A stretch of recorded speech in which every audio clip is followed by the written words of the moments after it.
একটা লোক উঠছে তো মৌলভী সাহেব রাগে যায় বস, বাস বসে গেছে। ফের উঠছে, ফের রাগে যায় বসলি, বসে গেছে। তিনবার যখন কয়েছে তো বসেছে, তো বসেই গেছে। এবার জালসা শেষ হয়ে যাচ্ছে, সবাই চলে যাচ্ছে, তাও বসেই আছে। মৌলভী সাহেব কইছে মাঝখানে তো উঠছিলি, ফের এখন বসে কেন আলি, বসে কেন আছিস, যাবি না বাড়ি? বলছে না যাবো না। বলছে কেনে? বলছে যে কারণে উঠছুনু তোমার জ্বালাতে একটি সেরে দিয়েছি সব।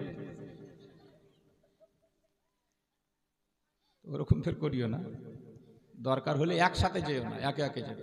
যাই হোক, বলছিলাম ধ্যান দিয়ে শুনেন। ইমাম হাসান হোসেন মায়ের কাছে কি চেয়েছে? এই যে দেখেন সবাই শুনেনি, ওই জন্য বলতে পারে না। কি চেয়েছে? জামা। মা চিন্তা করে দেখলো আমি যদি বলি হবে না, দুইজনাই কষ্ট পেয়ে যাবে, আর যদি বলি ঠিক আছে দেব, তো ফের এদিক থেকেও তো ব্যবস্থা করতে হবে।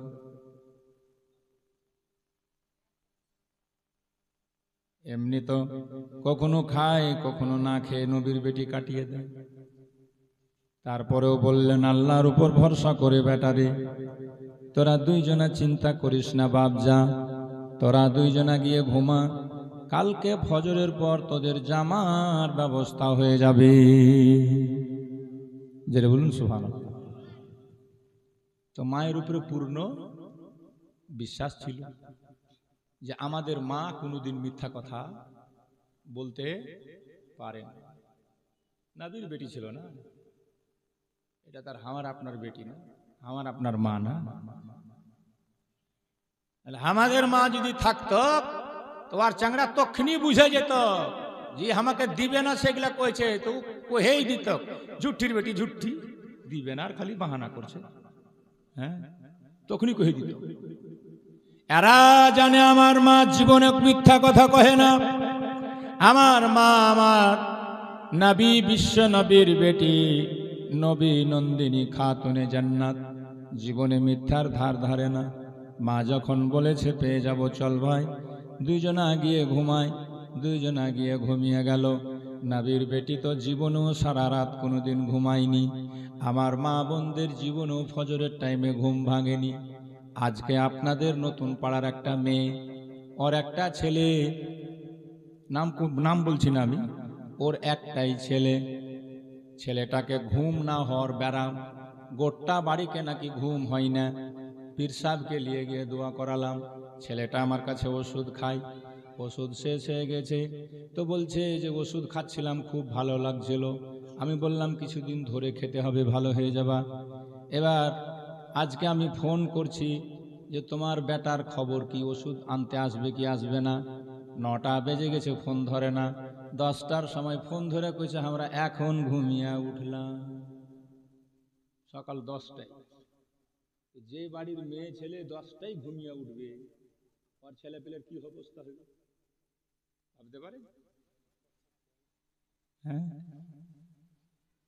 ফজরের টাইমে আজান হচ্ছে, যদি আপনি ঘুমান, ওই টাইমে যদি আপনার ঘুম না ভাঙে, তাইলে আপনি জেনে নিবেন শয়তান ওই সময়তে কিন্তু চেষ্টা করে মানুষের পা টিপবে, আরো বেশি করে তাকে ঘুম দিবে, এজন্য উঠে মসজিদের দিকে না যায়।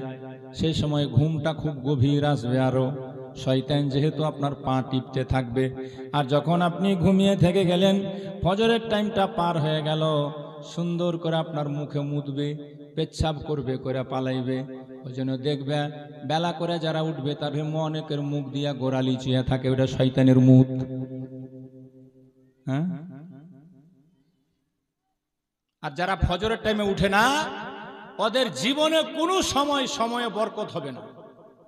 আর ফজরের টাইমে উঠে দেখবেন কত সময়ে বরকত হয়, কত টাইম পাওয়া যায় কাজে। দেখবেন ভোরের বাতাস গায়ে লাগান, সকালবেলা উঠেন মসজিদের দিকে ছুটে যান, আল্লাহর জিকির করে কাজে বেরিয়ে যান, দেখবেন রুজিতে বরকত, জিন্দেগিতে বরকত, হায়াতে বরকত, সবই বরকত। আল্লাহ পাক তৌফিক দেন, সকলে বলুন আল্লাহুম্মা আমিন। বাবাজি, ভাইয়েরা, বন্ধুগণ, নবীর বেটি রাত্রিবেলা কোনোদিনই সারা রাত ঘুমাতো না। নিশ্চয় শুনে হবেন আপনারা, ফাতেমাতুজ জাহরা নবী নন্দিনী খাতুনে জান্নাত, নবীর কলেজার টুকরা, রাত্রিবেলা স্বামীর সেবা করে বাচ্চাদের খাওয়িয়ে ঘুমিয়ে দিতেন। আর এশার নামাজের পর একটুখানি শুয়ে আবার রাত্রিবেলা উঠে যেতেন গভীর রাতে তাহাজ্জুদের নামাজ পড়ার জন্য। তাহাজ্জুদের নামাজে মা ফাতেমা নিয়াত বেঁধে আল্লাহর দরবারে দাঁড়াতেন 2 রাকাত নামাজ পড়ার জন্য। এই 2 রাকাত নামাজ পড়তে গিয়ে 1 রাকাতের প্রথম সিজদাটাও শেষ হতো না, মদিনায় ফজরের আজান শোনা যেত। জোরে বলবেন না? আর আজকাল কিছু লোক এমনি তো 5 ওয়াক্ত পড়ে না, জুম্মার দিনটা পড়ে, তো জুম্মার দিনও নামাজ পড়ে দেখবেন খালি বাপরে উঠছে আর বসছে, উঠছে আর বসছে, খালি ঠাকা ঠাকা ঠাকা ঠাকা। যদিও বিজ্ঞানীরা প্রমাণ করেছে যারা যত বেশি লম্বা সিজদা করবে, এবং আজ সারা পৃথিবীর বিজ্ঞানী এটাই প্রমাণ করছে রিসার্চ করে, মুসলমানদের মধ্যে কেউ পাগল লোক হতেই পারে না। কারণ যারা লম্বা সিজদা করবে তাদের মাথার ভ্যানে নার্ভে রক্ত সঞ্চালনটা ভালো হবে।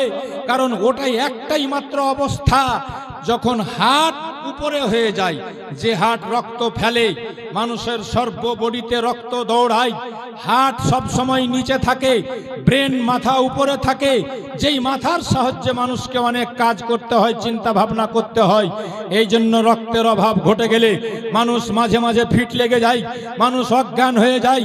দেখবেন যদি কেউ অজ্ঞান হয়ে যায়, হঠাৎ করে যদি বেহুশ হয়, তো আপনি প্র্যাকটিক্যাল করে দেখবেন, বেহুশ হওয়া লোকটাকে উঠিয়ে বসাবার চেষ্টা করিয়েন না, পা দুটা ধরে উপরে ছেড়ে দেন, মাথা নিচে হয়ে যাক, দেখবেন 2 মিনিটে জ্ঞান ফিরবে। কথাটা বুঝা গেল?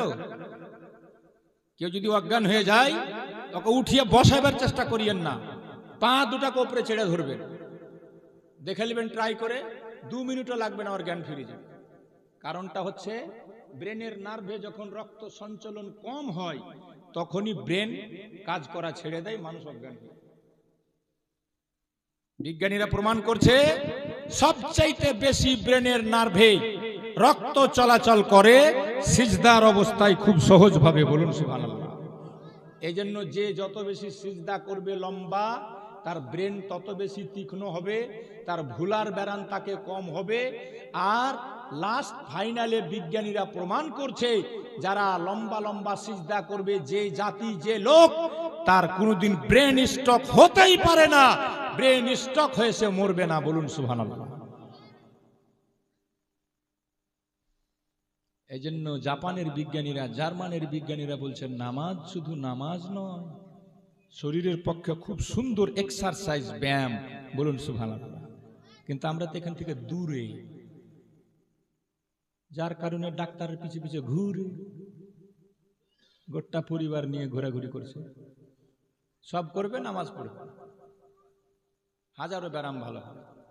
মা ফাতেমার একটা সিজদা এত লম্বা হতো, গোটা রাত কেটে যেত, সিজদা শেষ হতো না। বলুন সুবহানাল্লাহ, জোরে বলুন সুবহানাল্লাহ। যাই হোক, খোদার দরবারে মা ফাতেমা ফরিয়াদ করেছে, মাবুদ, আমার 2 ছেলে জামার প্রশ্ন করেছে গো আল্লাহ, ইজ্জতের মালিক তুমি, তোমার হাতে সব, আমার কি অবস্থা তুমি সব জানো আল্লাহ। সকালবেলা যদি উঠে আমার ছেলেরা জামা না পায়, আমি বেইজ্জত হয়ে যাব। তুমি সব ব্যবস্থা করতে পারো, তুমি মুসাব্বিবুল আসবাব, তুমি কাজিউল হাজাত। আল্লাহর দরবারে ফরিয়াদ করেছে মা ফাতেমা, আল্লাহর দরবারে দোয়া মঞ্জুর হয়ে গেল। সকাল হতে না হতেই দেখা গেল মা ফাতেমা বসে তসবিহ গুনছিল বাড়িতে। হঠাৎ এসে কেউ কড়া নাড়ে, দরজায় ঠক ঠক করে বাড়ি মারে। মা ফাতেমা বললেন, কে? বলে, আমি নবী বংশের দর্জি টেলার মাস্টার বলছি, হাসান হোসেনের জামা আছে, নিয়ে নাও। মা ফাতেমা হাত বাড়ালেন, বা ইখতিলাফের রিওয়ায়াত কোনো কিতাবে আমি পেয়েছি দুই ভাইয়ের দুটা সাদা জামা, দুটা পায়জামা, আবার কেউ কেউ এমনও লিখেছেন দুই জোড়া জুতা পর্যন্ত ছিল। আল্লাহু আলাম বিসওয়াব, যেটাই হোক না কেন জামার ব্যবস্থা হয়ে গেল। পেয়ে মা ফাতেমা শুকরানার সাজদায় পড়ে আল্লাহর শুকরিয়া আদায় করলো। রব্বুল আলামিন, তুমি আমার ইজ্জত রেখেছো গো মাওলা, এই জন্য তোমার শুকরিয়া আদায় করলাম। বেরাদার সকাল হলো, হাসান হোসেন জেগে গেল, উঠলো, বলল আম্মা আমাদের জামা। নবী পাকের মেয়ে বললেন, মা ফাতেমা বললেন, বেটা জামার ব্যবস্থা হয়ে গেছে, তোমরা তাড়াতাড়ি দুই ভাই গোসল করে নাও, এক্ষুনি চলে আসবে তোমাদের নানা, তোমাদেরকে নিয়ে হবে ঈদগাহের দিকে রওয়ানা। দুই ভাই গোসল করা হয়ে গেছে, মা আতর সুরমা মাখাচ্ছে। এমন টাইমে আমার নবী দুই জাহানের বাদশাহ চলে আসলেন।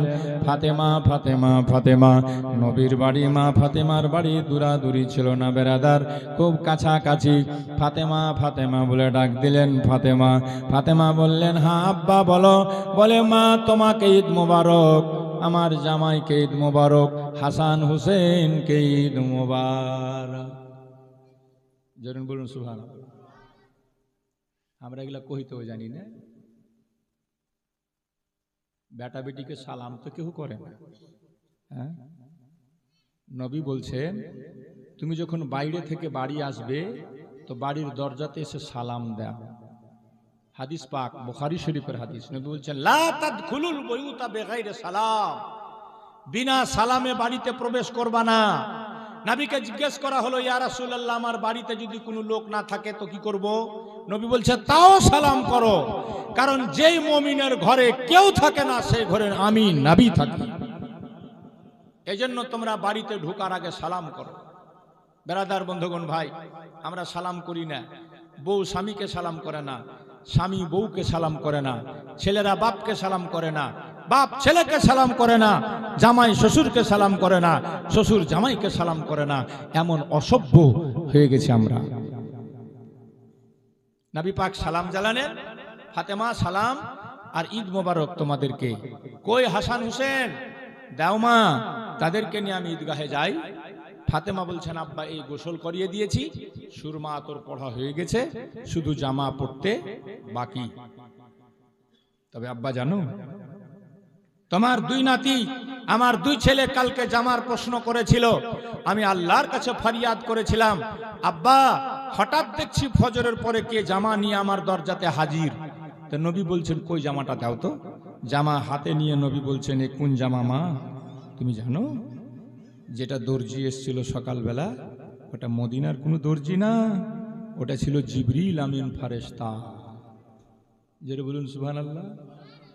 এই জামা হচ্ছে জান্নাতের জামা। কোথাকার জামা?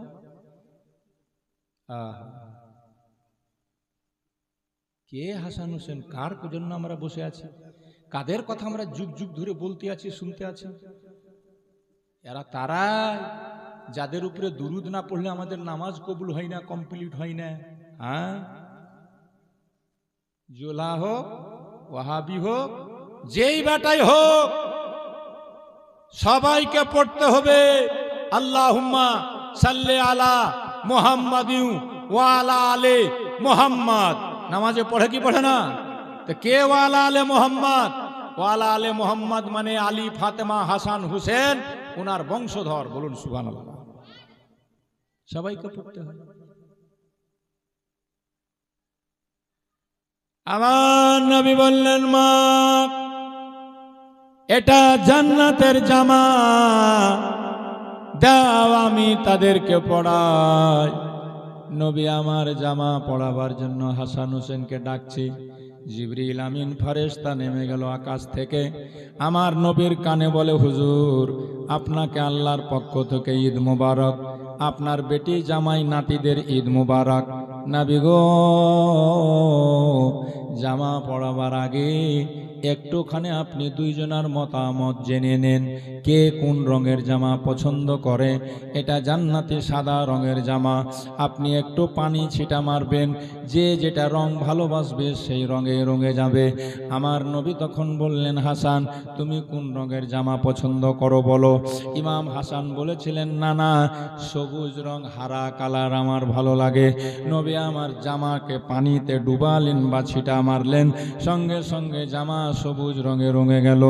ইমাম হাসানকে নবী পড়িয়ে দিল। ইমাম হুসেনকে জিজ্ঞেস করলেন, তোমার কোন রং ভালো লাগে? হুসেন বললেন, না না, আমার লাল। আমার নবী পানি ছিটালেন, সঙ্গে সঙ্গে জামা লাল রঙে রঙে গেল। আল্লাহর নবী দুইজনাকে জামা পরিয়ে মুখে মুখে দেখছেন, চেহারাতে যেন চোখ ধরা যায় না, এত খুশি আনন্দিত তারা দুইজনা। আনন্দিত আমার নবী মুস্তাফা মুহাম্মদুর রাসূলুল্লাহ। হঠাৎ করে জিবরিল আমিন আমার নবীর কানে মুখ লাগিয়ে একটা কথা বললেন। নবী আমার মুচকি হাসতে হাসতে দুই চোখ মতি ঝরে ঝরে পড়তে লাগলো চোখ দিয়ে। নবীজির দুই চোখে পানি ভর্তি হয়ে গেল, ডব ডব করে পানি পড়তে লাগলো, পানির ফোঁটা গড়িয়ে যেতে লাগলো চেহারার উপরে। আমার নবী দুইজনার দিকে তাকাচ্ছেন, বুকটা ফেটে গেছে। মা ফাতেমা বলেন, আব্বা ঈদের দিন, খুশির দিন, সবাই আনন্দিত, তুমি আমার দুই ছেলেকে পেয়ে কাঁদতে লাগলে কেন বলো? নবী আমার বলছেন, ফাতেমা আমি কেন কাঁদলাম মা, এই কথা তুমি জানার চেষ্টা করো না, জানলে হয়তো তোমার সহ্য হবে না। মা ফাতেমা বলেন, আব্বা বলো না। নবী বলেন, মা শুনবে তো শোনো। জিবরিল আমিন আমার কানে একটা দুঃখের সংবাদ দিয়ে গেল। কি সংবাদ আব্বা? নবী বলেন, মা জিবরিল আমার কানে কানে বলে গেল, ইয়া রাসূলুল্লাহ, ইয়া হাবিবাল্লাহ, নবী গো, আপনার দুই নাতি নিজের জীবনের শেষ রং বেছে নিল। মানে মা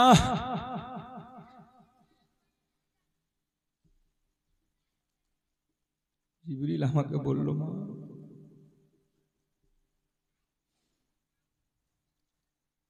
তোর লাল আমার কলেজের টুকরা হাসানকে দুনিয়ার কিছু দুষ্ট লোকেরা বিষ পান করিয়ে মারবে।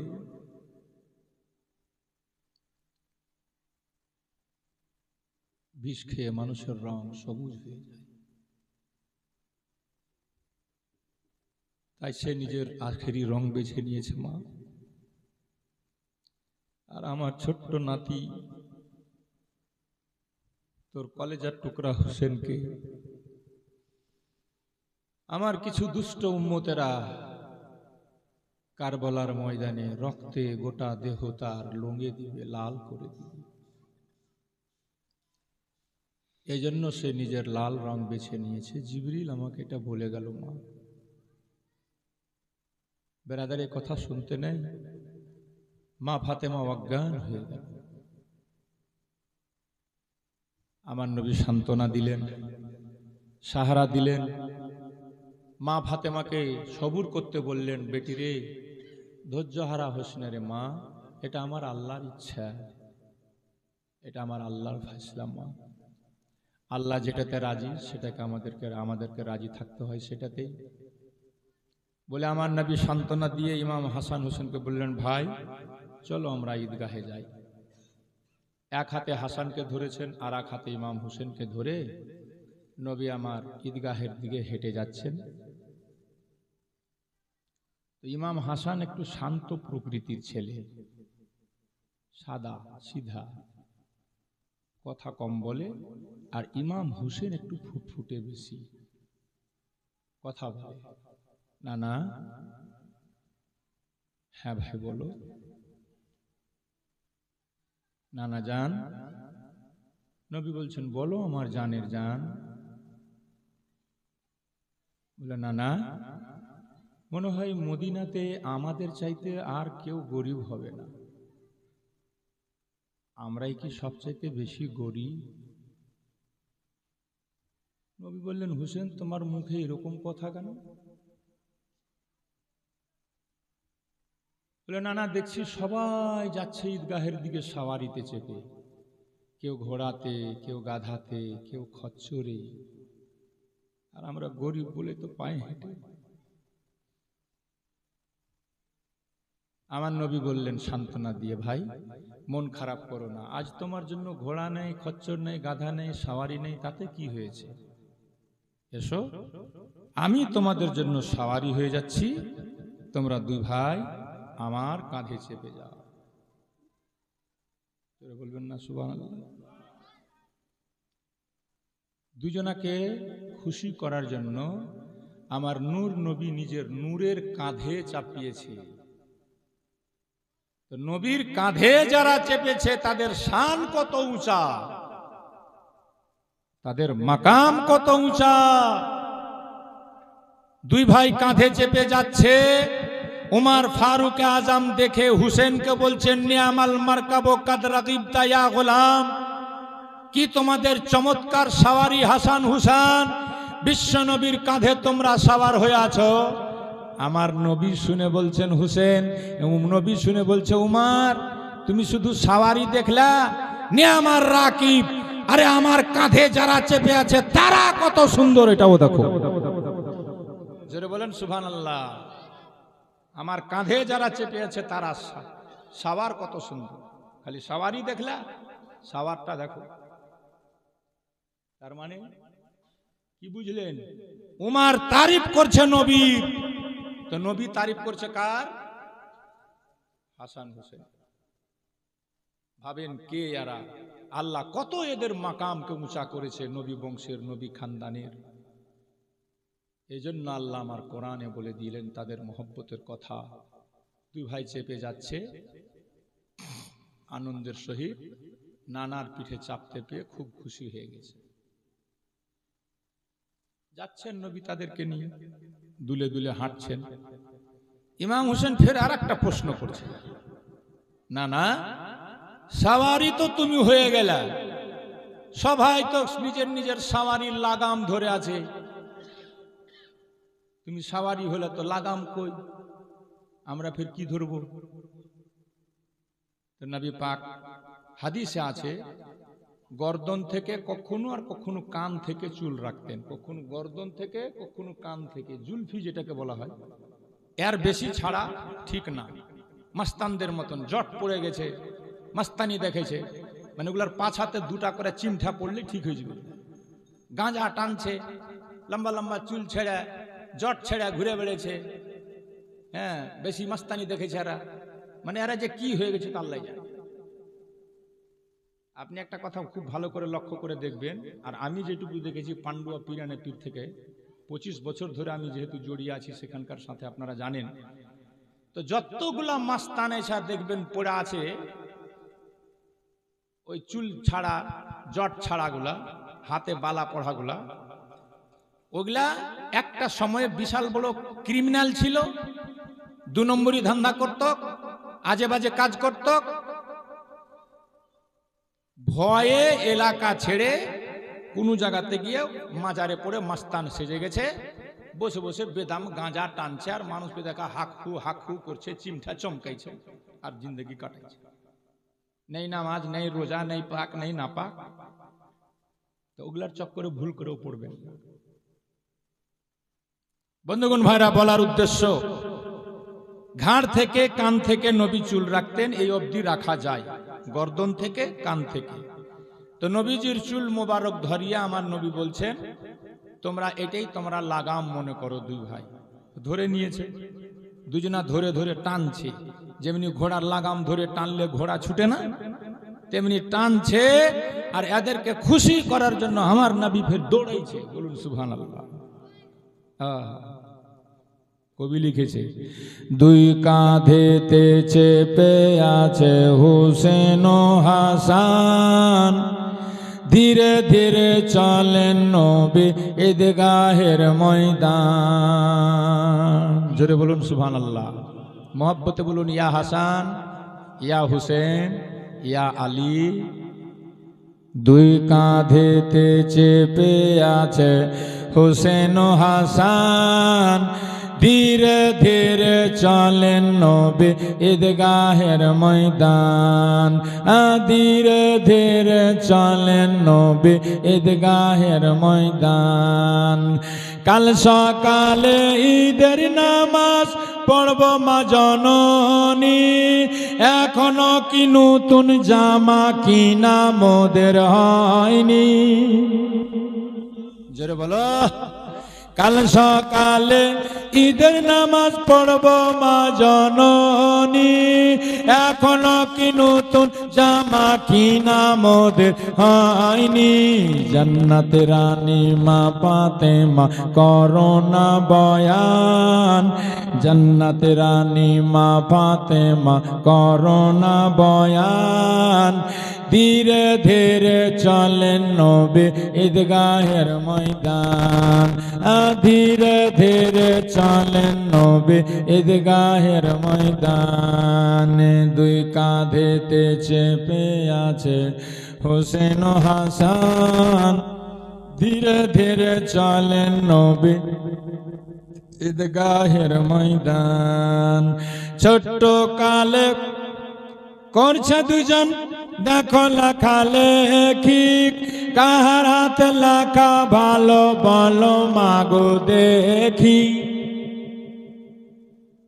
মা ফাতেমা রান্না করছে, দুই ভাইকে ফের লেখাইছে, লেখো আলি বা তা সা জিম হা হা। ছোট্ট থেকে অভ্যাস। মা হলো প্রথম স্কুল ছেলে মেয়ে। হ্যাঁ, নবী বলেছে মা যদি শিক্ষিতা হয় ছেলেপুলে শিক্ষিত হবে। লিখছে, লিখতে লিখতে দেখাচ্ছে মা দেখো লেখা হয়ে গেল, কে ফার্স্ট কে সেকেন্ড। মা ফাতেমা বলছে মুশকিল তো, ফার্স্ট সেকেন্ড কাউকে বললেই তো ফির মন খারাপ। তো তোমরা এক কাজ করো, তোমার আব্বার কাজ চলে যাও, তোমার আব্বা চুটকিতে বলে দিবে যে ফার্স্ট কে সেকেন্ড কে। হযরত আলীর কাছে ছুটে গেছে, বা ইখতিলাফে রিওয়ায়াত বিভিন্ন কিতাবে বিভিন্ন রকম করে ঘটনাটা লেখা হয়েছে, তার মধ্যে একটা এটা। তো হযরত আলীর কাছে গেল, তো হযরত আলী শেরে খোদা শুনলেন যে ওর মা বলেনি কে ফার্স্ট কে সেকেন্ড, এই জন্য বলেনি যে মন খারাপ হবে, আমি কেমন করে বলি। তো বলছে তোমরা তোমার নানার কাজ চলে যাও। তো দুজন নানার কাজ চলে গেছে, নানা দেখো তো কার লেখা ভালো, কে ফার্স্ট কে সেকেন্ড। মাও বললো না, আব্বাও বললো না, তোমার কাছে পাঠিয়ে দিয়েছে। তো নবী বলছেন যে ফাতেমাও বললো না, আলীও বললো না, আমি ফের কেমনে বলি? আমি যখন বলবো তো এর মন খারাপ, ওকে বেশি ভালো বলবো তো ওর মন খারাপ হবে না? তো বলছে এক কাজ করো, তোমাদের লেখা সিলেটটা তক্তিটা মাটিতে রেখে দাও, আমি দোয়া করছি আল্লাহর পক্ষ থেকে জিবরিল আমিন এসে ফয়সালা করবে কে ফার্স্ট কে সেকেন্ড। বলুন সুবহানাল্লাহ।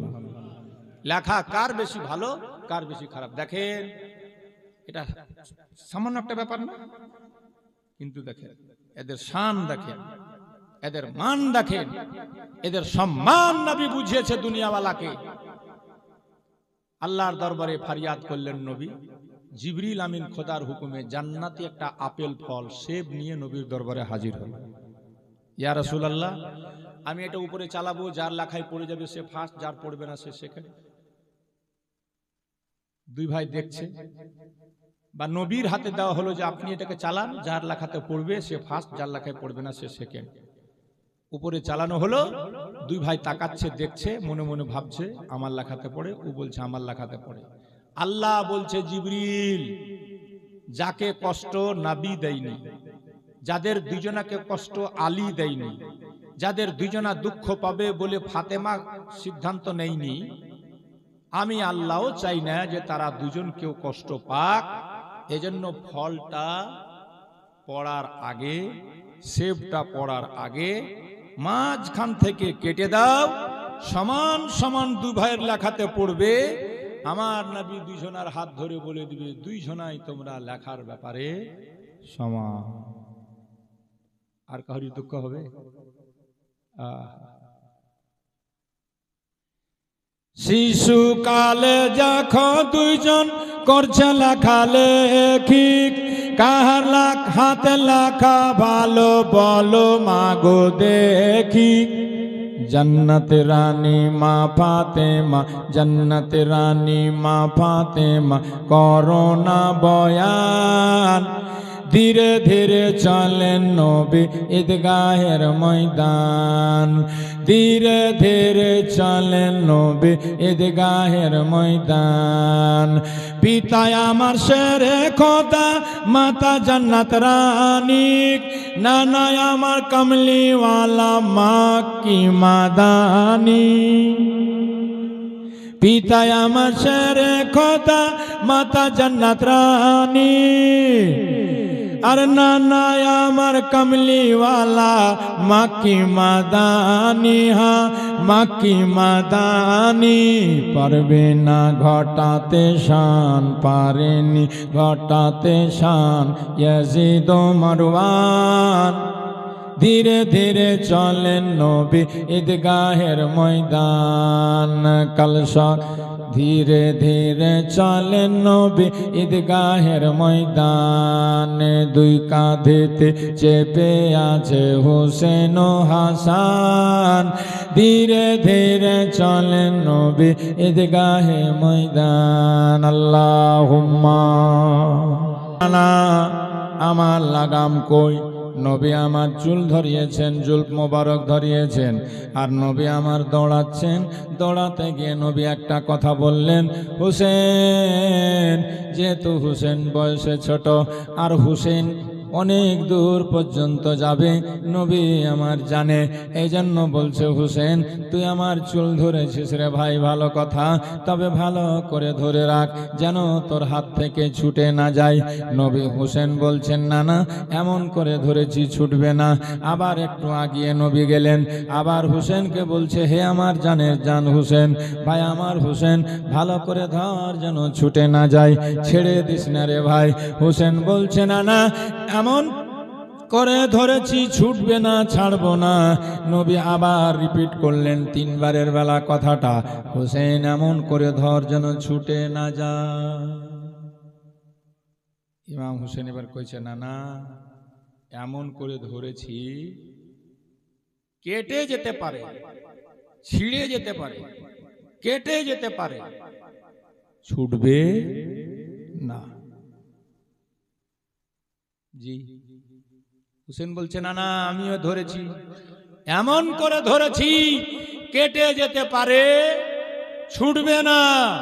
মানে কি বুঝালেন নবী, কি বুঝলেন হুসেন, আর উত্তর কি দিলেন ইশারাতে নানাকে, এটা আমি আপনি কি বুঝবো?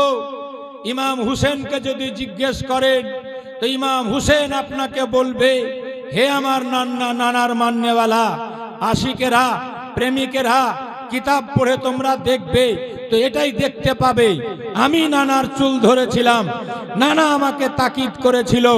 হ্যাঁ, বয়ান শুনে তোমরা এটাই বুঝবে, আমি নানার চুল ধরেছিলাম, নানা আমাকে তাকিদ করেছিল। কিন্তু জানো, আসলে সেদিন নানা আমাকে চুল ধরায়নি, নিজের চুল রূপে আমার নানা কিয়ামত পর্যন্ত উম্মতের ঈমানের লাগাম ধরিয়েছিল। জোরে বলেন সুবহানাল্লাহ।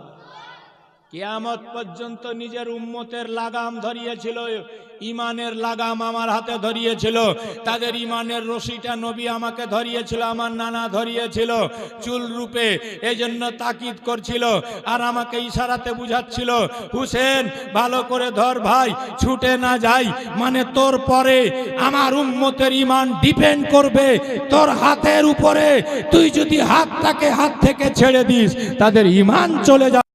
ইমাম হুসেন বুঝিয়ে দিলেন না না, কেটে যেতে পারে, ছুটবে না, কাটিয়ে দিবে, ছাড়বো না, বুঝিয়ে দিব কারবালার ময়দানে আমার গোটা খানদান কাটিয়ে দিবে, এই হাত নাপাক হাতে দিবে না।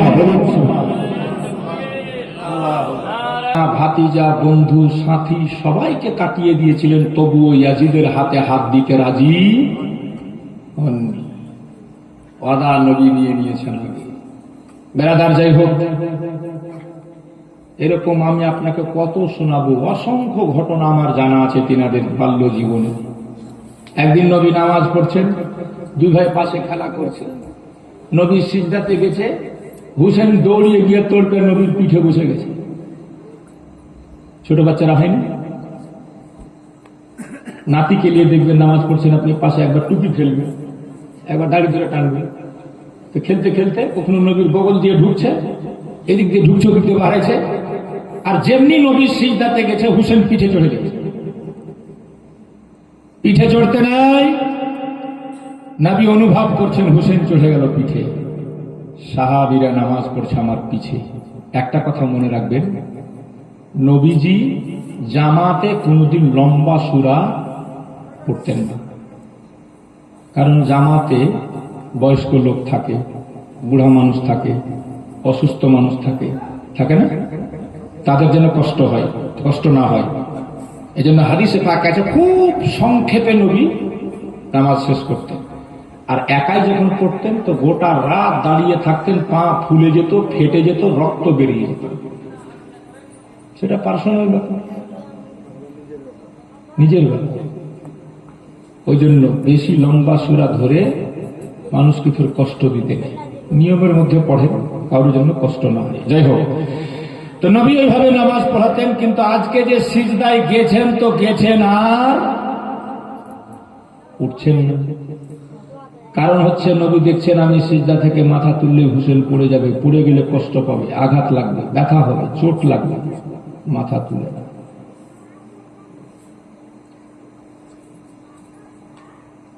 এরকম ঘটনাগুলো একটা একবার ওই যে কি মুন্সি আছে না, এতে সবজি পাড়াতে একটা পাড়াতে, হ্যাঁ, মাতিন মুন্সি বেলা করেছে, সবজি পাড়াতে একবার জীবনী করেছিলাম, তো কে শুনিয়েছিলাম, হ্যাঁ, জীবনী করতে যে মাতিন মুন্সি বেলা করে সিজদাতে যে সূরা ভুলে গেছিল নাকি, মানুষ বলে সিজদাতে পড়ে আছাড়ে উঠে বলে পালিয়ে গেছে, হ্যাঁ, বল্লা কাটলে চলে, এখন তো শোনাচ্ছি বলে বল্লা কাটলে, মাতিন মুন্সিকে বল্লা কাটলেছে, মানুষ সিজদাতে পড়ে আছাড়ে উঠে গেছে। হ্যাঁ, তো যাই হোক, আমি উদাহরণ দিচ্ছি না,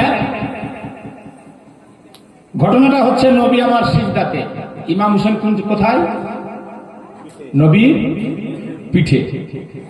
নবী তো বুঝতে পারছে যে হুসেন আমার পিঠে বসে গেছে, বুঝতে পারবে না,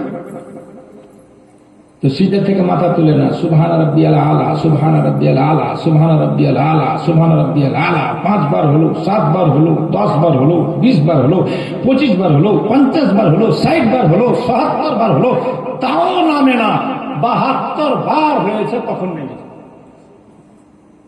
কয়বার? জোরে কहो। 72 বার হলো, তারপরে হুসেন নেমেছে, তেবে নবী আল্লাহু আকবার কহে মাথা তুলেছে, সাহাবীরাও মাথা তুলেছে। নামাজ শেষ হলো, নামাজের শেষে সাহাবীরা এসে রাসূলুল্লাহকে প্রশ্ন করে আদবের সহিত, ইয়া রাসূলুল্লাহ, জীবনে অনেক দিন ধরে আপনার পিছনে নামাজ পড়ছি হুজুর, এত লম্বা সিজদা কোনোদিন হয়নি, আজকে কি এরকমই খোদার হুকুম হয়ে গেল, না নামাজের মধ্যে আপনার উপরে ওহী নাজিল হচ্ছিল? আমার নবী বললেন দুটার মধ্যে কোনোটাই নয়। তবে ইয়া রাসূলুল্লাহ এত লম্বা কেন হলো? নবী বললেন কবার পড়েছো তোমরা তাসবিহ? সবাই বলছে আমরাও পড়েছি 72 বার। কতবার?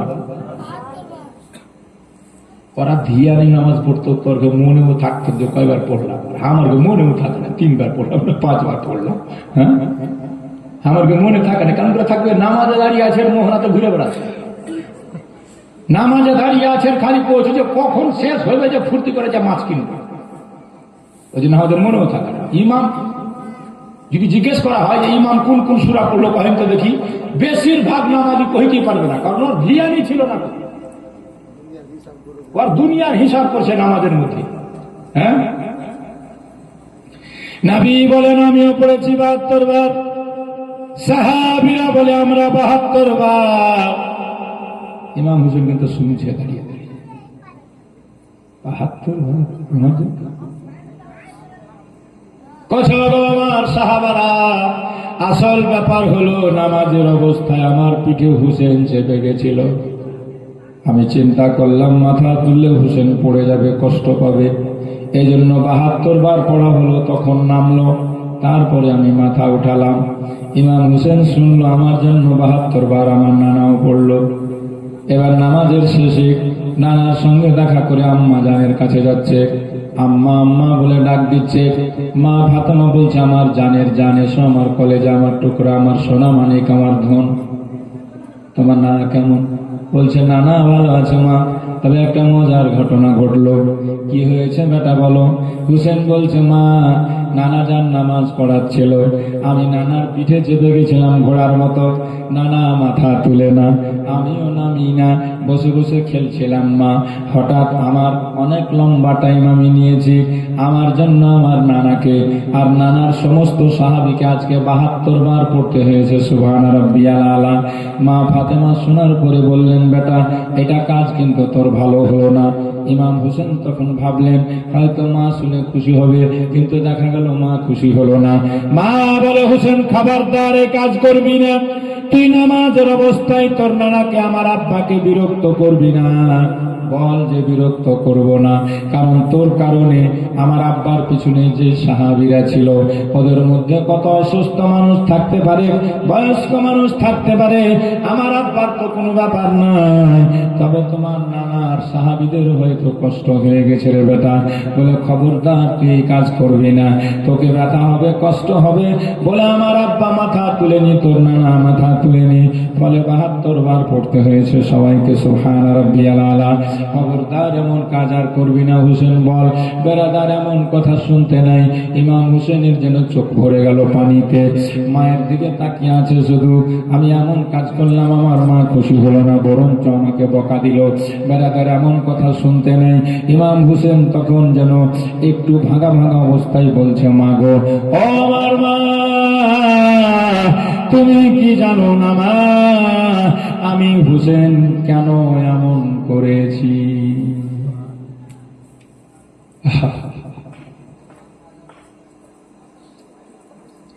মা আমি কেন এমন করলাম তুমি কি বুঝো না? মা ফাতেমা তখন জড়িয়ে বুকে ধরলেন, আমার লাভ কেন এমন করলে বেটা? কিসের জন্য তুমি তোমার নানাকে 72 বার পড়তে বাধ্য করলে? হুসেন বলেছে, মা আজ তোমার হুসেনের জন্য আমার নানাকে, নানার সাহাবীকে 72 বার নামাজের অবস্থায় তাসবিহ পড়তে হয়েছে। মা গো জানো কেন আমি 72 বারই পড়ালাম? এর কারণ হচ্ছে আমার নানার দ্বীন ইসলামকে বাঁচাতে গিয়ে আমি তোমার বেটা, আমি তোমার এই লাল 72 জনকে সাথে নিয়ে কারবালার ময়দানে 72 খানা জখম খেয়ে ইসলামকে বাঁচিয়ে যাব, মা নবীর দেওয়া ঈমান বাঁচিয়ে যাব, কোরআনকে বাঁচিয়ে যাব। এই জন্য 72 বার পড়াল। মা ফাতেমা বুকে চেপে ধরে ছেলেকে আদর করে সান্ত্বনা দিলেন। ব্রাদার, বন্ধুগণ, ভাইরা, এভাবে এনাদের জীবনের অসংখ্য ঘটনা। কখনো আমার নবী চাইতো না যারা দুইজনে একটু দুঃখ পাক। কখনো মা ফাতেমা চাইতো না যে এদেরকে কোনো আঘাত হোক, কষ্ট লাগুক। আমার আল্লাহ পাকও চাইতেন না যে এরা দুঃখ পাক, এরা কষ্ট পাক। এদেরকে জীবনে একবারই দুঃখ দিব আমি। বেরাদার, আপনি বলবেন যে নবীর নাতি, তো নবী তো চাইবেই যে তারা যেন কষ্ট না পায়। মা ফাতেমার দুইটাই ছেলে, তো মা ফাতেমা তো চাইবেই যে আমার ছেলেরা যেন কষ্ট না পায়। কিন্তু শুধু কি তা? জি না। আমার আল্লাহও যেমন ভালোবাসে, নবীও ভালোবাসে, মা ফাতেমাও ভালোবাসে, নবীর সমগ্র সাহাবীরা নিজের ছেলে মেয়ে চাইতে ইমাম হাসান হোসেনকে বেশি ভালোবাসে। শুধু তাই নয়, জঙ্গলের পশুরা পর্যন্ত ইমাম হাসান হোসেনকে ভালোবাসে। জি, তারিখে কারবালা উঠিয়ে দেখবেন, আমার নবী মসজিদের বারান্দায় একদিন বসা, নবীর সঙ্গে দেখা করতে গেছে বড় নামাসা হযরত ইমাম হাসান হুসেন কিন্তু এখনো বাড়িতে।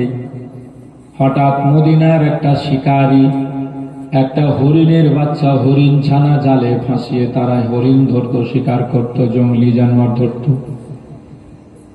শিকার করে হরিণের বাচ্চাটা টানতে টানতে বাড়ি আসছে। আমার নবীকে আর ইমাম হাসানকে দেখতে পেয়ে দাঁড়িয়ে গেল। সে আমার নবীর একজন সাহাবী ছিল, মদিনার মানুষ, নবীর উপরে কলমা পড়ে ঈমান এনেছিল। আমার নবীকে দেখে দাঁড়িয়ে সালাম জানাবার পরে বলছে, ইয়া রাসূলুল্লাহ, ইয়া হাবিবাল্লাহ, একটা কথা বলতে চাইছিলাম হুজুর। নবী বলছেন, কি বলতে চাও বাবা, বলো না। বলে, হুজুর গো, আপনার ওসিলায় দ্বীন পেলাম, আপনার ওসিলায় ঈমান পেলাম, আপনার ওসিলায় কোরআন পেলাম, আপনার ওসিলায় আল্লাহর সন্ধান পেলাম। তবে নবী গো, আমি লোকটা খুব গরিব। তো নবী বলছেন, বাবা তাতে মন খারাপ করার কি আছে? এটা আল্লাহর ইচ্ছা। আল্লাহ কাউকে গরিব বানিয়েছে, কাউকে আমির বানিয়েছে, কাউকে ধনী বানিয়েছে, তাতে মন খারাপ করার। বলে, হুজুর মন খারাপ না, আমি একজন শিকারী, মাঠে মাঠে শিকার ধরি, এই করে সংসার গড়ি। ইয়া রাসূলুল্লাহ, ইয়া হাবিবাল্লাহ, আমার মনের একটা বাসনা কামনা। নবী গো, আমি কি জীবনে আপনাকে কোনো তোহফা দিতে পারবো না, নজরানা দিতে পারবো না? যদি দিতে পারতাম খুব খুশি হতাম। ইয়া রাসূলুল্লাহ, আপনার কারণে ওসিলাতেই তো সব পেয়েছি গো নবী। নবী বললেন, বাবা যেদিন আল্লাহ তোমাকে দিবে সেদিন তুমি তোমার নবীকে দিয়ে মনের আশা পূর্ণ করবা। সাহাবী বলছে, হুজুর আমি আজকে যেটা আমার কাছে পুঁজি আছে, বর্তমানে একটা হরিণ ছানা ধরেছি আমি, এই হরিণের বাচ্চাটা আমি দিতে চাই আপনাকে নজরানা। জেরে বলুন, কি দিতে চাই? হরিণের বাচ্চা ধরেছি, এটাই নজরানা দিব। আপনি কবুল করবেন না? তো নবীকে কেউ দামি নজরানা দেয় আর কম দামি দেয়। নবী কিন্তু তার মন ক্ষুণ্ণ করতেন না, মন ভাঙতেন না, ওটা কবুল করে দিতেন। হ্যাঁ, কবুল করে দিতেন, যেন মন না ভাঙে, কষ্ট না পায়। নবী বললেন, ঠিক আছে বাবা, তোর যখন এত ইচ্ছা, তোর নজরানা কবুল করলাম। এবার বলেন, নবীর কাছে বসেছিল কে? হুসেন না হাসান? কি বললাম একটু আগে? হ্যাঁ, হাসান। বড় নওয়াজা ইমাম হাসান নবীকে যেমনি শিকারী নজরানা দিয়ে চলে গেল, আমার নবী হরিণ ছানাটা ইমাম হাসানের হাতে ধরিয়ে দিল।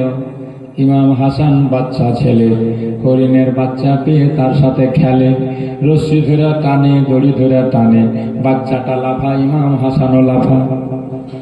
বাচ্চা তো এরকমই হয়, কি বলে? বাড়ির দিকে টেনতে টানতে নিয়ে যায়।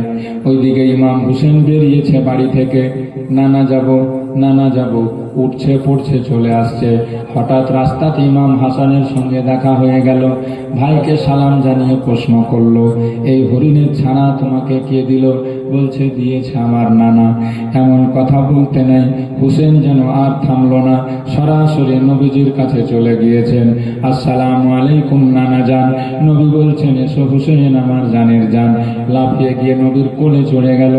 বলে, নানা তুমি দিয়েছ আমার বড় ভাইকে হরিণ ছানা। বলে, হ্যাঁ ভাই, একজন শিকারী দিয়ে গেল নজরানা, তাই হাসান ছিল, পেয়ে গেল। তুমি থাকলে তুমি পেতে, তো তুমি তো ছিল না, তোমার ভাই ছিল, তাকে আমি দিয়ে দিলাম। এবার অন্য যদি কোনোদিন যদি শিকারী আবার কেউ এনে দেয়, তখন সেই দিন তুমি পাবে, তোমাকে দিব। এমন কথা শুনতে না ইমাম হুসেন বলে, নানা কোন দিন কে দিবে তারপরে আমি পাবো, আমি এমন কথা শুনবো না। আমার ভাইকে হরিণ ছানা দিয়েছ, আমায় দিবা কি দিবা না? নবী আমার বুঝাচ্ছেন, হুসেন এখন তোমার জন্য কোত্থেকে নিয়ে আসবো আমি হরিণ ছানা? বলে, আমি কিছু বুঝি না, আমার ভাইকে দিয়েছ, আমাকে দাও, আমি এক্ষুনি চাই হরিণ ছানা, এক্ষুনি চাই। দিবা কি দিবা? দাও না নানা, নানা দাও না। বাচ্চাদের অভ্যাস আছে, দেখবেন মায়ের কাছে বাপের কাছে কিছু চাই, যদি না পায় অবস্থাটা তার লাস্ট অব্দি এমন হয়ে যায়, কাদা কাদা ভাব, কাঁদতে আরম্ভ করে দেয়।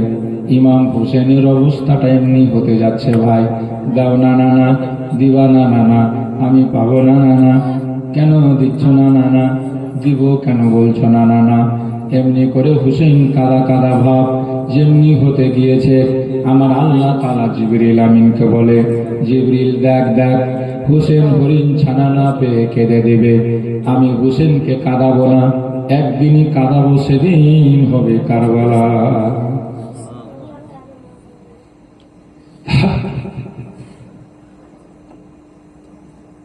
তার আগে জিবরিল, আমি আমার নবীর নাতিকে কাঁদাবো না, তাড়াতাড়ি ছুটে যা জঙ্গলে। যে হরিণ ছানা একটা ধরা পড়েছিল, শিকারি এনে নবীকে নজরানা দিয়েছিল, আর একটা বাচ্চা নিয়ে হরিণ জঙ্গলে পালিয়ে গেছে। তুই যে আমার অর্ডার শোনা, এক্ষুনি এই মুহূর্তে দ্রুত গতিতে বিদ্যুৎ বেগে ছুটে গিয়ে জঙ্গলের সে হরিণীকে বল, নিজের বাচ্চা নিয়ে তাড়াতাড়ি নবীর দরবারে পৌঁছা, হুসেনের চোখের পানির ফোঁটা মাটিতে পড়ার আগে। ঝড় তুফানের মতো হাওয়ার বেগে উড়ে আসছে হরিণ, আপন বাচ্চাকে নিয়ে এসে মসজিদে নবীর সামনে দাঁড়িয়ে আমার নবীকে নিজের ভাষায় সালাম জানাচ্ছে আর বলছে, ইয়া রাসূলুল্লাহ, ইয়া হাবিবাল্লাহ, আমার একটা বাচ্চা শিকারী ধরেছিল, যেই বাচ্চাটা আপনার বড় নাতি নামাসা নজরানা হিসাবে পেল, আমি দ্বিতীয় বাচ্চা নিয়ে খোদার হুকুমে হুসেনকে দিতে এসেছি। সুবহানাল্লাহ, কে এরা, কত এদের শান। দান করেছে আমার আল্লাহ পাক রহিমুর রহমান, কিন্তু দুনিয়ার দুষ্ট দুরাচার শয়তানেরা, দুনিয়া লোভীরা তাদের মর্যাদা বুঝল না, তাদের মাকাম বুঝল না।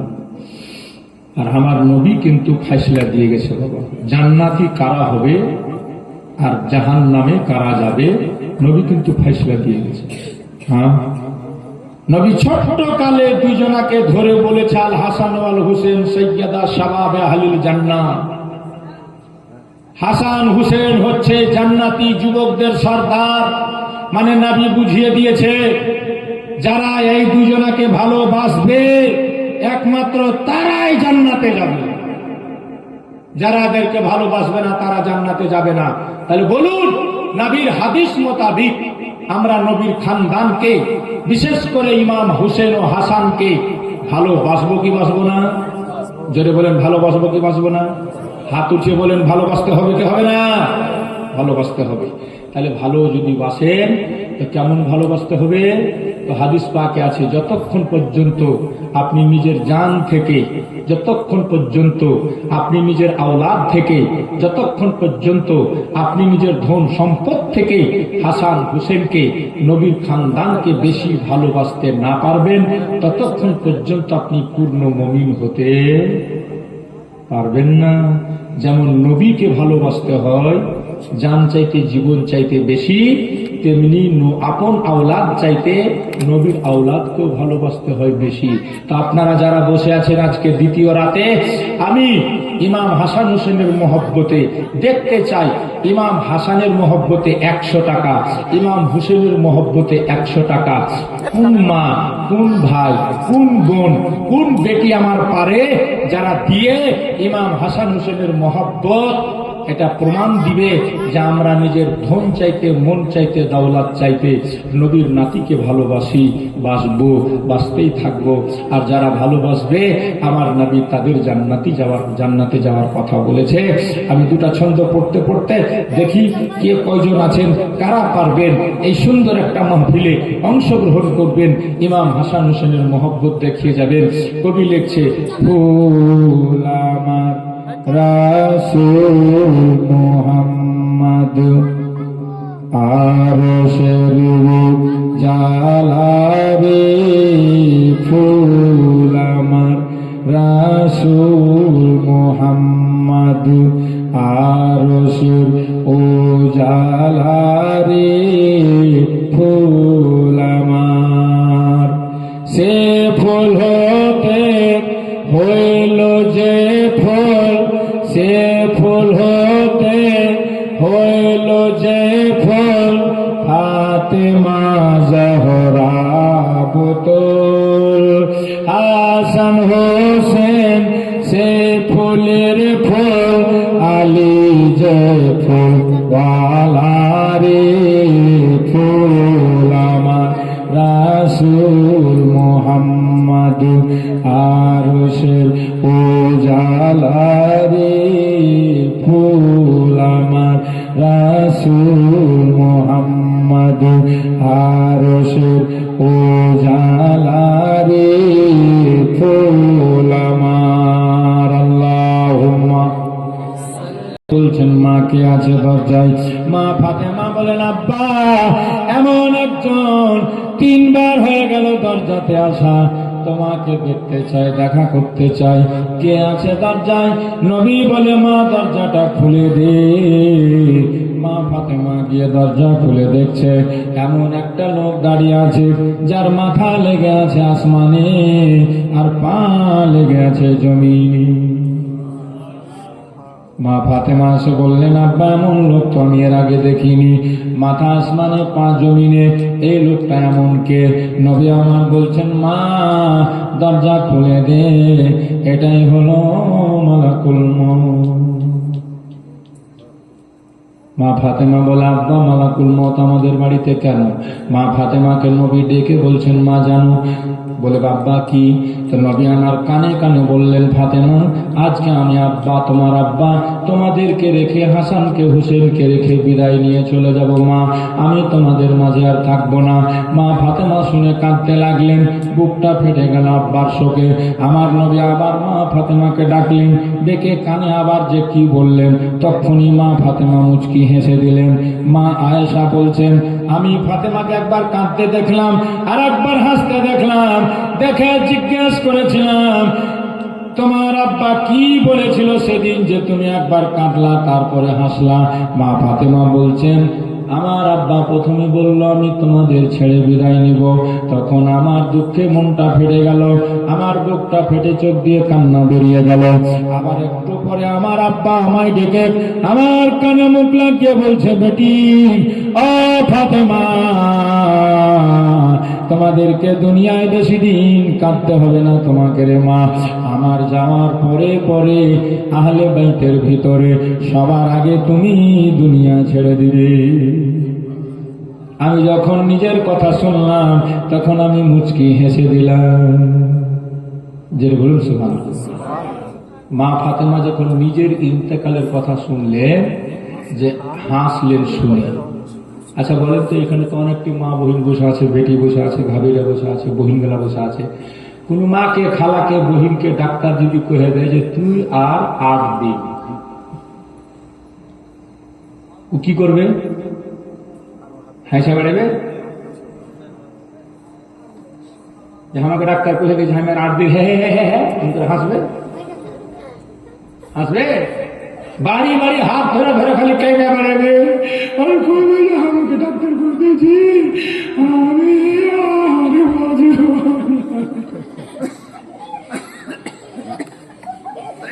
কেউ কি করবে না বেটি যদি দেখতা সেটা বেটি কে মাগে আমি মরা গে ডাক্তার করে দিয়েছে আমি কেনে দুনিয়ার মায়া দুনিয়ার মায়াতে ছাড়তে দুনিয়া ইচ্ছা করে না আর যারা আল্লাহর হয়ে যায় যারা নিজের আখিরাতকে বলে ভাবে তারা মৃত্যুকে বলে কোনদিন একটু ভয় পায় না গমগিন হয় না চিন্তিত হয় না আরো খুশি হয় কারণ মুমিন জানে যে দুনিয়া হলো জেলখানা আসল জায়গা হচ্ছে আমার কবর ওইখানে গেলে আমি আমার বিশ্ব নবীর দিদার পাব এই জন্য মুমিন খুশি হয় ताई कवि लिखे कौन कहता है मोमिन मर गया कैद से छूटा तो अपना घर गया कौन कहता है मोमिन मर गया कैद से छूटा वो अपना घर गया कैद माने জেলখানা, জেলখানা থেকে যদি কোনো কয়েদি ছুটে সেদিন কত খুশি হইব। মুমিন যারা হবে দুনিয়া যেদিন ছাড়বে সেদিন হাদিসে পাকও আছে সে হাসবে আর ওর জন্য দুনিয়া কাঁদবে। এরকম তৈরি হয়ে যাবে। নবী বলেছেন হাদিস শরীফে, যখন মুমিন মারা যায়, পাক্কা খাঁটি ইমানদার মারা যায়, তখন কি বলে ও জানেন? ও শুধু একটাই ভাষা বলে সবাইকে, হে আমার আত্মীয় স্বজন, কেন আমায় ফেলে রেখে তোমরা দেরি করছো? কাব্বেলুনি কাব্বেলুনি কাব্বেলুনি, জলদি করো জলদি করো জলদি করো, আমাকে আমার ঘরে নিয়ে চলো। মুমিন বলে। আর বেঈমান, যেমনি চোর ধরা পড়লে পুলিশের হাতে যদি চোরকে তুলে দেন, আর পুলিশ যদি চোরকে টাইনা পকেট মার্কে টাইনা জিবে ভরে থানার দিকে নিয়ে যায়, তো চোরের মন কি বলে জানেন? চোরের মন এটাই বলে, আল্লাহ করে পুলিশের গাড়ি যেন আর এখন গাড়ির সাথে ধাক্কা লেগে অ্যাক্সিডেন্ট হয়ে যায়, আমাকে যেন থানাতে না নিয়ে যেতে হয়, আমি যেন থানাতে না পৌঁছাই। মানে কি করে ছুটে ভাগবো আর কি করে দেরি হবে, কারণ জানে যে থানাতে গেলেই আমার উপরে ধুলাই শুরু হয়ে যাবে। এইরকম ঘুষখোর, সুদখোর, গাঁজাখোর বেঈমানরা যখন মারা যাবে, ফেরেশতাদেরকে দেখতে পাবে, তারা খালি আযাবের ফেরেশতা গুর্জ নিয়ে ঘোরাঘুরি করছে আর খালি কইছে, বেটা তুই খালি চল না চল না, খালি কবরে ঢুক না, গাঁজা টেনেছিলি তোর গাঁজা পাশাতে বের করবে। হ্যাঁ,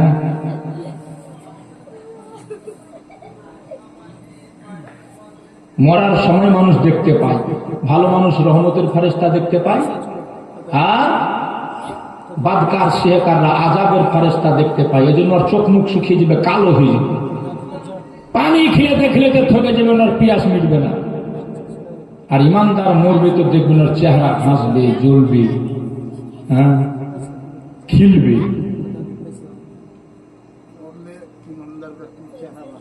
তো ওরা কি বলবে, বদমাস টদমাসগুলো কি বলবে জানেন? মরার পর নবী তাও বলেছে হাদিসে, যখনই লোক উঠে ওরাকে গোসল করার জন্য, ওরা কইবে হা হা লা আদরি আইনা তাযহাবুন, হায় আফসোস আফসোস, কোথায় নিয়ে যাচ্ছ তোমরা আমাকে? এত তাড়াতাড়ি করিও না, এত তাড়াতাড়ি তোমরা আমাকে নিয়ে যেও না। কারণ ও জানে যে কবরে রেখা আসলে আমার ধুলা শুরু। আর ইমানদার কইবে ফুর্তি কর, ফুর্তি কর, তাড়াতাড়ি নিয়ে চল। ইমানদার কি কইবে জানেন? সাজাইয়া গোজাইয়া দে মোরে সাজনি তোরা, সাজাইয়া গুজাইয়া দে মোরে। এত সাজাইয়া গোজাইয়া দে মোরে সাজনি তোরা, সাজাইয়া গুজাইয়া দে মোরে। এত রঙ্গ এত বাহার পরাণে সহে নাই আমার, সাদা কাফন পরিয়ে দে মোরে সাজনি তোরা, সাজাইয়া গুজাইয়া দে মোরে। কুল পাতা গরম জলে শুয়াইয়া মশারির তলে, কুল পাতা গরম জলে শুয়াইয়া মশারির তলে, আতর গোলাপি মাখিয়ে দে মোরে সাজনি তোরা, সাজাইয়া গুজাইয়া দে মোরে, সাজাইয়া গুজাইয়া দে মোরে সাজনি তোরা, সাজাইয়া গুজাইয়া দে মোরে। ভাই বন্ধু আপন জনা সঙ্গের মারতে যাবে না, ভাই বন্ধু আপন জনা সঙ্গের মারতে যাবে না। বাঁশের মাচার পালকে সাজিয়ে দে সাজনি তোরা, সাজাইয়া গুজাইয়া দে মোরে। এটা বলতে থাকে ইমানদার। নবী বলছেন তুমি যখন জন্মেছিলে তুমি কেঁদেছিলে, জামানা হেসেছিল, সন্তান জন্মালে বাপ হাসে আমার বেটা হয়েছে, নানা হাসে আমার নাতি হয়েছে, দাদা হাসে আমার পোতা হয়েছে, আর যে জন্ম নিয়েছে সে কিন্তু কাঁদে। দুনিয়াতে এমন কিছু করে যাও যে তুমি মরলে তুমি হাসবে আর জগৎ তোমার জন্য কাঁদবে। একটা ভালো মানুষ চলে গেল, হ্যাঁ? আর দুষ্ট দুরাচার পাপিষ্ট মদখোর গাঁজাখোর মরলে মানুষ কি আফসোস করবে নাকি? ভালো হয়েছে মরেছে, বুঝবে না? মরেছে তো শান্তি, এলাকাটা শান্তি। হ্যাঁ, এই জন্য ভালো হয়ে মরো। বাবাজি ভাইরা, সংক্ষিপ্ত কথা, আমার নবী জাহেরি হায়াত ছেড়ে দুনিয়া ছেড়ে বিদায় নেবেন। অনেক কথা আছে বাবা, সব বলা সম্ভব না। আল্লাহ নবী রেখে হাসানকে, হুসেনকে, মা ফাতেমাকে বিদায় নিয়ে চলে গেল। নবীর ইন্তেকালে নবীর বেটি ফাতেমা কান্দে, ইমাম হাসান কান্দে, হুসেন কান্দে, আলী শেরে খোদা আফসোস, হযরতে বেলাল পাগলের মতো যেন হয়ে গেল। ওমর ফারুক আজম তলোয়ার হাতে নিয়ে ঘোরাতে লাগলো আর বলছে, যে বলবে নবী মরে গেছে আমি তার গর্দন রাখবো না। যে বলুন সুবহানাল্লাহ। বাবাজি ভাইয়েরা, বন্ধুগণেরা, আমার নবী জাহেরি হায়াত থেকে বিদায় নিলেন আল্লাহর হুকুমে। সেই দিন আমার দয়াল নবী মালাকুল মউতকে বলেছিলেন, মালাকুল মউত রে, ও মউতের ফেরেশতা, আজকে যত কষ্ট হয় তুই আমাকে দিয়ে আমার দমটা টান, তবে ওয়াদা কর আমার উপরে আমার গুনাহগার মউতকে কষ্ট দিবি না,